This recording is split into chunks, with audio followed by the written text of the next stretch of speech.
The best book to read is the Bible.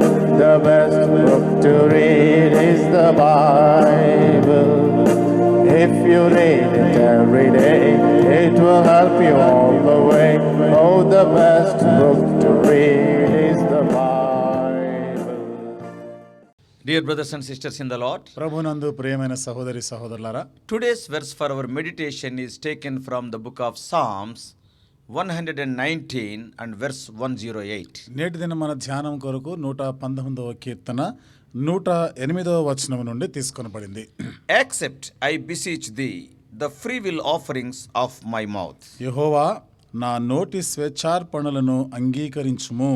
In these words, the psalmist is pleading the Lord to accept his freewill offerings of his mouth. ఈ వచనంలో కీర్తనకారుడు తన నోటి స్వేచ్ఛార్పణలను అంగీకరించమని మనవి చేస్తున్నాడు, వేడుకుంటున్నాడు. They can be freewill offerings of praise, కాబట్టి ఇవి స్తుతి యాగములు కావచ్చు, స్వేచ్ఛార్పణలో and freewill offerings of prayer, etc. స్వేచ్ఛార్పణలో ప్రార్థన ఇంకా మొదలగినవి కావచ్చు. The sacrifice of praise is compared with the fruit of our lips in Hebrews 13:15. హెబ్రీయులకు రాసిన పత్రిక 13వ అధ్యాయం 15వ వచనంలో రాయబడిన ప్రకారము మనము అర్పించేటువంటి స్తుతి యాగమే అది స్వేచ్ఛార్పణగా చెప్పబడింది. And also if you read Hosea 14:2, హోషేయ గ్రంథం 14వ అధ్యాయం 2వ వచనం ప్రకారం the sacrifice of prayer from our mouth is compared to the calves of our lips.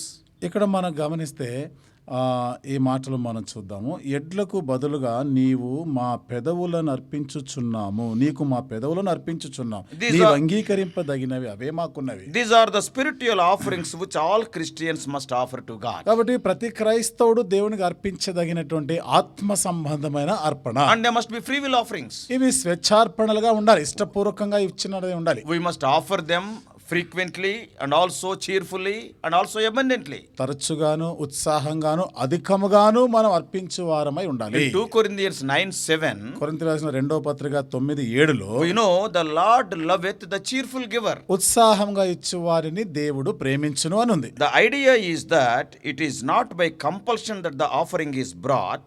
ఇక్కడ తలంపు ఏమిటిదంటే, ఏదైతే అర్పణ తీసుకొని రాబడిందో అది బలవంతము చేత ఇచ్చేది కాదు, But as per the desire of the heart of the one who is offering. కాబట్టి ఆ అర్పణ ఇచ్చేవాడి హృదయ వాంఛను బట్టి ఉంటుంది. In this context of in the context of building the tabernacle in the wilderness, అరణ్యములో ప్రత్యక్ష గుడారం యొక్క నిర్మాణం సందర్భంలో it is written in Exodus 35:29, నిర్గమకాండం 35:29లో రాయబడిన మాట, the children of Israel brought a willing offering unto the Lord, every man and woman whose heart made them willing to bring for all manner of work which the Lord had commanded to be made by the hand of Moses. మోషే చేయవలెనని యెహోవా ఆజ్ఞాపించిన పనులన్నిటి కొరకు ఇశ్రాయేలీయులలో పురుషులేమి స్త్రీలేమి తెచ్చుటకు ఎవరి హృదయములు వారిని ప్రేరేపించునో వారందరూ మనోపూర్వకముగా యెహోవాకు అర్పణలను తెచ్చిరి. Man and woman also. కాబట్టి స్త్రీలు పురుషులు కూడా. Man of God William Cooper said, దైవజనుడైన విలియం కూపర్ గారు అన్నారు,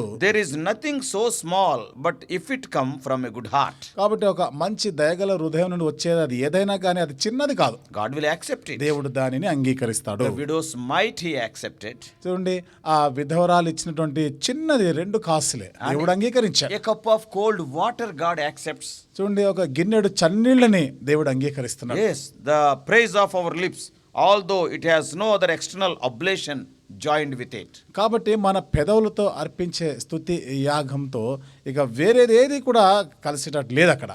Though other sacrifice is not there, ఇతర బలులు లేకపోయినప్పటికీ కూడా he will accept the praise of our lips. మన పెదవులతో అర్పించే ఈ అర్పణ తప్పక ఆయన అంగీకరిస్తాడు. We can see a similar thing in the building of tabernacle. ఇదే రకమైనది మనము ప్రత్యక్ష గుడార నిర్మాణ విషయంలోనూ చూడొచ్చు. Some people brought gold and silver. కొంతమంది వెండి బంగారం తీసుకొని వచ్చారు. They brought brass.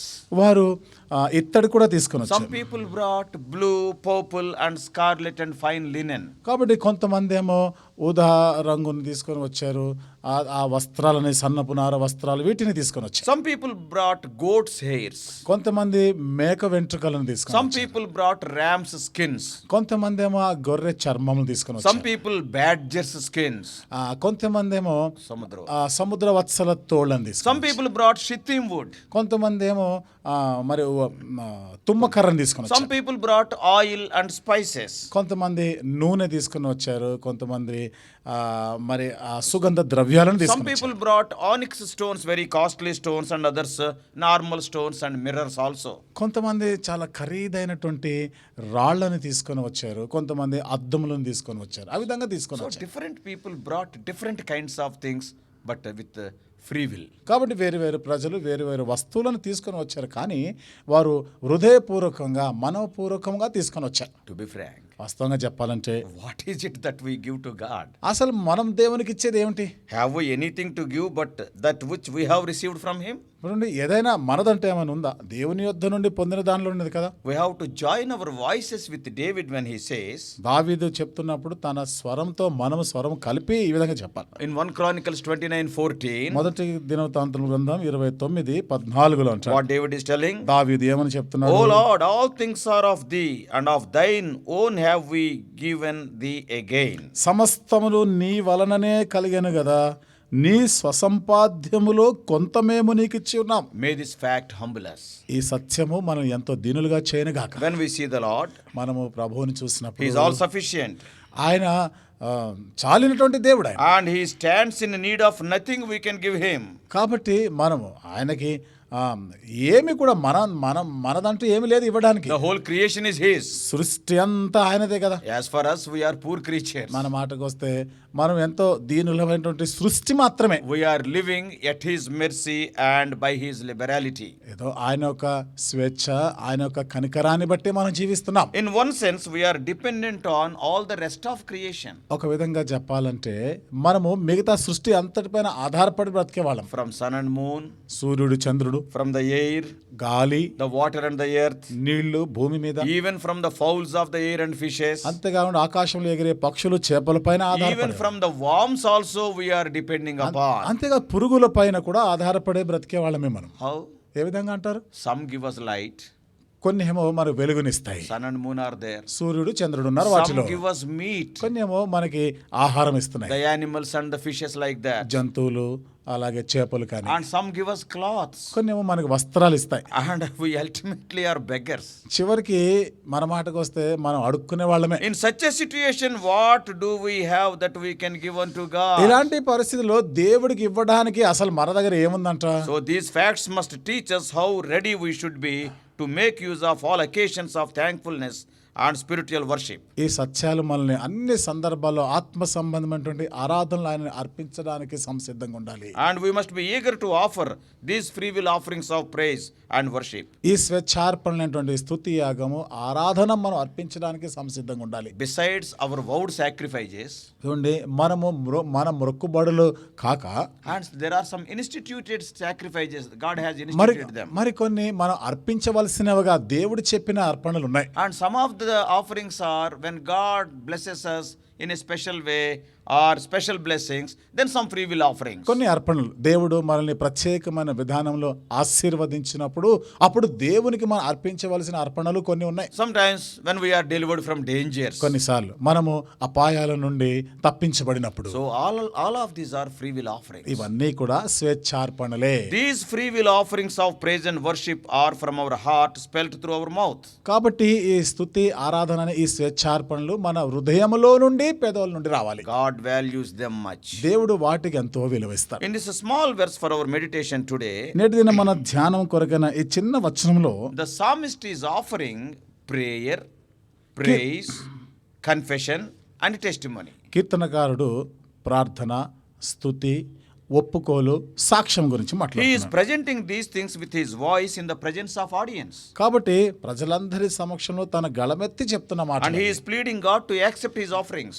దేవుడిని ఈ అర్పణలు అంగీకరించమని అడుగుతున్నారు. By pleading like that, he is portraying his humility. ఆ విధంగా మనవి చేయటం వలన తన దీనత్వాన్ని అక్కడ ప్రదర్శిస్తున్నాడు ఆయన. Here there is no Pharisaic boasting. ఇక్కడ పరిసయ్యులకు ఉండేటువంటి అతిశయము, అహంకార సంబంధమైనది ఏమీ లేదు. What a wonder of grace it is that the Lord will accept anything from such unworthy ones as we are. అలాంటి అయోగ్యులమైన మన నుండి దేవుడు దీన్ని అంగీకరిస్తా అంటే అంత అద్భుతమైనటువంటి అది కృప అని చెప్పొచ్చు. When a person's heart is changed by God by the work of the Holy Spirit, పరిశుద్ధాత్మ కార్యాన్ని బట్టి ఒక వ్యక్తి హృదయం మార్చబడినప్పుడు they will possess the will and power to freely offer praise and worship to God Almighty. కాబట్టి సర్వశక్తుడైన దేవునికి స్తుతి ఆరాధన స్వేచ్ఛ అర్పణలు అర్పించడానికి వారు సిద్ధులవుతారు. For all his works and wonders. ఆయన చేసిన కార్యాలు అద్భుత క్రియలన్నిటి కొరకు. We are also once upon a time we were sinners. మనం కూడా ఒకప్పుడు పాపులమే. We have been saved by grace. మన కృప చేత రక్షింపబడ్డాం. Today we are enjoying the salvation. ఇది నాన్న రక్షణని ఆనందిస్తున్నాం. God is worthy to be praised for granting such a great salvation at the cost of his son's death,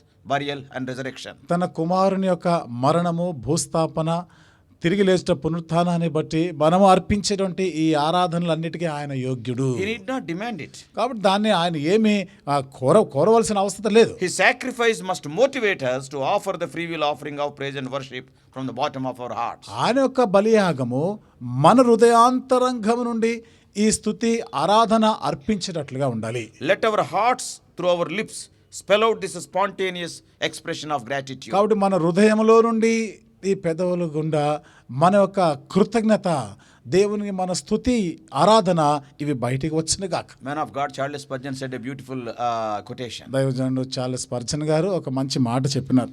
God's revenues are not derived from forced taxation. చూడండి, దేవుని యొక్క ఆ ధనము అనేది, ఆదాయం అనేది ఏదో బలవంతంగా పనులు వసూలు చేసే దాని నుండి వచ్చేది కాదు. But from free will donation. అయితే ఇది ఉచితముగా అర్పించేదిగా ఉండాలి, స్వేచ్ఛార్పణ అయి ఉండాలి. See, government will force taxes upon us for their income. చూడండి, ప్రభుత్వం వారు ఆదాయం కొరకు బలవంతంగా పనులు వసూలు చేస్తాం. God is not like that. దేవుడు అలాంటి వాడు కాదు. From free will donation he will take. స్వేచ్ఛార్పణ కోరుతున్నాడు ఆయన. There can be no acceptance where there is no willingness. ఎక్కడైతే ఇష్టత ఉండదో అక్కడ ఆయన అంగీకరించాడు కూడా. Today, ఇది నాన్న, may God help us to offer these free will offerings from our heart and mouth in the audience of his saints. ఈ స్వేచ్ఛార్పణలు మన హృదయంలో నుండి పెదవుల గుండా తన ప్రజల ఎదుట అర్పించలాగిన దేవుడు మనకు సహాయం చేయను గాక. Let us open our mouth wide in the house of God. దేవుని మందిరానికి వచ్చినప్పుడు మన నోరు బాగుగా తెరుస్తాం. Let us offer these free will offerings abundantly and from the bottom of our heart through our lips. ఈ స్వేచ్ఛార్పణలు అత్యధికంగా హృదయాంతరంగం నుండి పెదవుల గుండా మనం అర్పించడానికి దేవుడు సహాయం చేయను గాక. Let us run to the house of God. దేవుని మందిరానికి పరిగెత్తుకుని వెళ్దాం. May God help us. దేవుడు మనకి సహాయం చేయను గాక. Please note, at the end of every message we have uploaded few slides. దయచేసి గమనించండి, ప్రతి వర్తమానం యొక్క చివరి భాగంలో కొన్ని స్లైడ్స్ని పెడుతున్నాం. Please go through them because they are informative. దయచేసి వాటిని కూడా మీరు వీక్షించండి, అందులో కొంత ఎక్కువైన సమాచారం ఉంటుంది.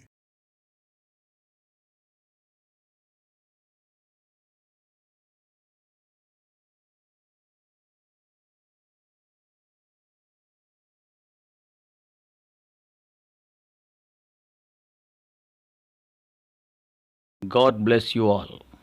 Please subscribe for more spiritual messages on YouTube channel John Victor Hebron.